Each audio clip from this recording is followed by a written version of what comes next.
So officer on duty ഞാനന്ന് കണ്ടു. ഇതിൻ്റെ ട്രെയിലർ കാണുന്നതിന് മുന്നേ എനിക്ക് വലിയ എക്സ്പെക്റ്റേഷൻസ് ഒന്നും ഇല്ലായിരുന്നു. ബട്ട് ട്രെയിലർ കണ്ടതിന് ശേഷം കുറച്ച് എക്സ്പെക്റ്റേഷൻസ് ഒക്കെ വന്നു തുടങ്ങി. അതിനുശേഷം ഇവരുടെ പ്രൊമോഷണൽ ഇൻ്റർവ്യൂസ് ഒന്നും ഞാൻ അങ്ങനെ കാണാനൊന്നുമില്ല. സോ ഫ്രഷ് ആയിട്ടാണ് പടം പോയി കണ്ടത്. സിനിമയുടെ സ്റ്റാർട്ടിങ്ങിൽ തന്നെ കുഞ്ചാക്കോയുടെ ഇൻട്രോ സീനുണ്ട്. അപ്പോൾ തന്നെ സിനിമ ഏത് ട്രാക്കിലാണെന്ന് നമുക്കൊരു ഏകദേശ ധാരണ കിട്ടും. സിനിമ എങ്ങനെയുണ്ടെന്ന് ചോദിച്ചാൽ അടിപൊളി എന്ന് എനിക്ക് പറയാനുള്ളൂ. സ്റ്റാർട്ടിങ് മുതൽ എൻഡിങ് വരെ എന്നെ എൻഗേജ്ഡായി നിർത്താൻ സിനിമയ്ക്ക് പറ്റി. സെക്കൻഡ് ഹാഫിൽ കുറച്ചൊരു ലാഗ് ഉണ്ടെങ്കിലും അതിനുശേഷം അവർ വീണ്ടും ഓൺ ട്രാക്ക് ആവുന്നുണ്ട്. സ്പോയിലേഴ്സ് ഇല്ലാതെ സ്റ്റോറിയെ പറ്റി പറയുകയാണെങ്കിൽ കഴിഞ്ഞ മാസം ഇറങ്ങിയ ഒരു സിനിമയിലെ ക്രൈംസുമായിട്ട് സിമിലറാണ് ഇതിലെ ക്രൈംസും. പിന്നെ കാര്യമായിട്ട് സസ്പെൻസ് ഒന്നുമില്ല. വില്ലൻ ആരാണെന്നൊക്കെ ട്രെയിലറിൽ തന്നെ ഇവർ കാണിക്കുന്നുണ്ട്. എന്തിനു വേണ്ടി എന്നുള്ളത് മാത്രമായിരുന്നു കുറച്ചെങ്കിലും സസ്പെൻസ് ആയിട്ട് പറയാനുള്ളത്. അത് അത്യാവശ്യം റിയലിസ്റ്റിക് ആയിട്ടുള്ള സാധനം തന്നെയാണ് ഇവർ പിടിച്ചിട്ടുള്ളത്.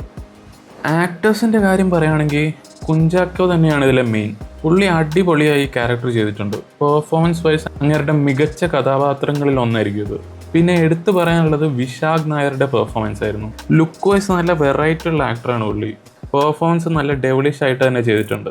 വിശാഖിൻ്റെ കൂടെയുള്ള ബാക്കി ആക്ടേഴ്സും നല്ല രീതിയിൽ തന്നെ പെർഫോം ചെയ്തിട്ടുണ്ട്. എസ്പെഷ്യലി ആ പൂച്ചക്കണ്ണുള്ള കുട്ടി.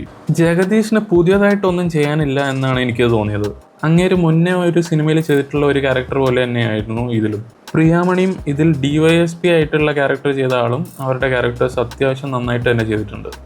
മൊത്തത്തിലൊരു കിടിലൻ ക്രൈം ത്രില്ലറായിട്ടാണ് എനിക്ക് ഈ പടത്തിനെ പറ്റി തോന്നിയത്. തുടക്കം മുതൽ അവസാനം വരെ ഇനി എന്ത് സംഭവിക്കുക എന്നുള്ളൊരു ക്യൂരിയോസിറ്റി കുറച്ചെങ്കിലും ഉണ്ടാക്കാൻ സിനിമയ്ക്ക് പറ്റി.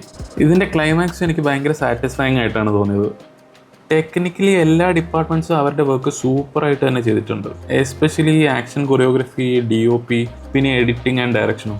ജിത്തു അഷ്റഫിൻ്റെ ഡയറക്ടോറിയൽ ഡെബ്യൂ ആണിത്. നല്ലൊരു പ്രോമിസിങ് ഡയറക്ടർ തന്നെയാണ് പുള്ളി. അപ്പോൾ ശരി, ഞാനെന്ന് അടുത്ത പടം കണ്ടേച്ചും വരാം. All right.